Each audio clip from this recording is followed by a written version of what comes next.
Hi, I'm Mary Beth Foust, and I'm the Maternal Health Director, and I'm going to be reading The Biggest Story. The Biggest Story. Errol's mom told the best stories. They were always fun and exciting. So one afternoon, when there was nothing to do, Errol knew a story was just what he needed. Unfortunately, there was a plumbing problem. "Sorry, Errol," said his mom. "This pipe won't fix itself. Why don't you think up a story instead?"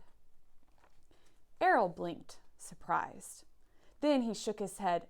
"I can't tell a story. I don't know how." "Bet you can," said his mom. "Just have a go."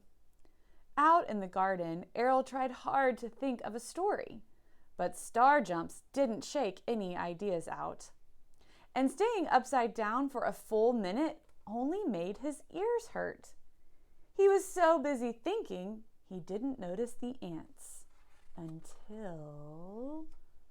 "Psst," said the biggest ant. "We couldn't help overhearing that you're telling a story. Will it have ants in it?" Wow. Sure," said Errol. He never met a talking ant before. Perhaps other animals could talk. "Ahem," said a low voice. A tabby cat was tapping Errol's foot. "You know," she said, "the best stories have cats in them." With an awful kerfluffle, all the neighborhood cats bobbed up onto the fence.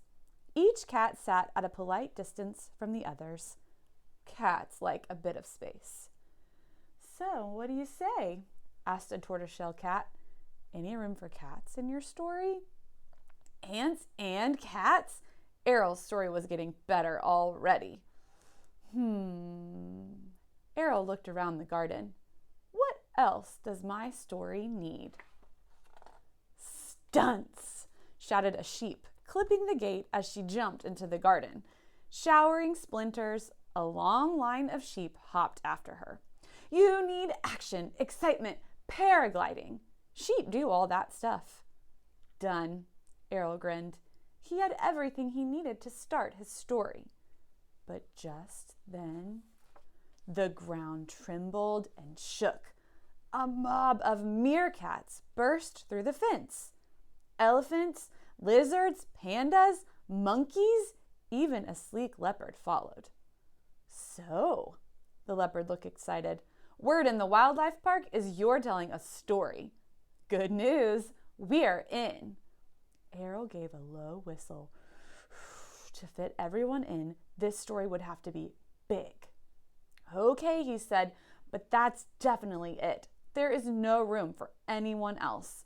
Not even dinosaurs!" shouted the sheep. A stegosaurus and a gigantic T-Rex stood beaming as they sank slowly into the lawn. "A new story is always worth traveling through time and space for," the T-Rex explained. "'Cause we were in the very first stories," said the stegosaurus smugly. "Hope this one is as good."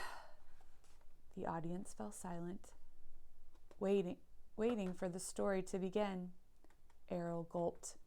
He felt as though he had eaten too much pizza, and the pizza was made of bees. Would his story be any good? "I've got my tea." Errol's mom sat down, but didn't seem to notice that her chair was covered in monkeys. "I'm all ready for your story." Errol grinned at her, then he took a deep breath and began. The biggest story. Oh no, T-Rex is in trouble. She's stuck in the middle of a fiery volcano. Eep! Those tricksy cats have trapped her. You'll never escape, Dino Breath. Mwahaha! Catapults ready. But here comes T-Rex friends. Hooray! We're coming, T-Rex. Wait, hot lava? Poor T-Rex. Not even her friends can help her now. Bye-bye, boat. Pop, sizzle, sizzle. Wait, is it? No, it can't be. Extinction time. Hold up, you pesky felines. It is the superhero sheep! Golden glider, skyrocket, silver arrow, pow, whoosh! My heroes! Bad luck! Foiled again. T-Rex is saved! Woohoo! Yay! The end, said Errol. The cats are saying keep the noise down. Some of them are trying to sleep. Seconds stretched, and then the audience went wild. Animals cheered, roared, and stomped. Dinosaurs danced. Ants somersaulted. Cats purred louder than lawnmowers, and sheep ping-ponged across the lawn. Errol's mom pulled him into a huge hug.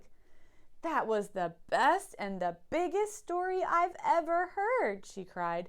Much better than any of mine. Tired but happy, Errol went upstairs for his bath. He felt very proud. He had told his own story, and his head was full of ideas for more. A little later, Errol's boat was sailing past Bubble Mountains when he heard a tiny tap-tap-tapping. A small owl stuck her head through the open window. Did I miss the story? Yep, said Errol. Crossing the dangerous bathwater deep, the boat began to rock. But I'll tell you another. It starts on a stormy sea. The end.